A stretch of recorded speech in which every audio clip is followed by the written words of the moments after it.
Kini mo na ni.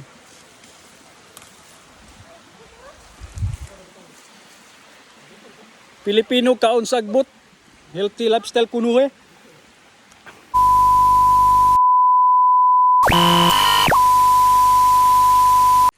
Birada na po nato dra mga kaagri. Mga tagpako. Di bang mga?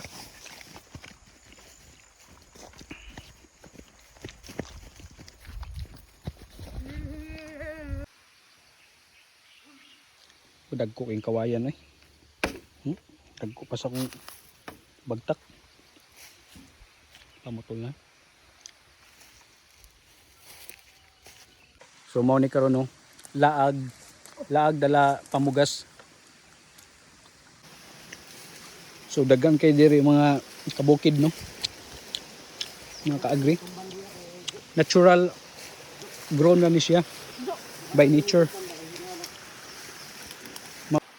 Dili ko sure sa akong nakita pero try na ko. Pwede mo suni. Ini. Pako. So ayun mga kabukid no sa atong paglaglaag, kugi lang gyapon. Natay kay makuha gyapon. Pako. Almost 2 kilos. So uli na ta.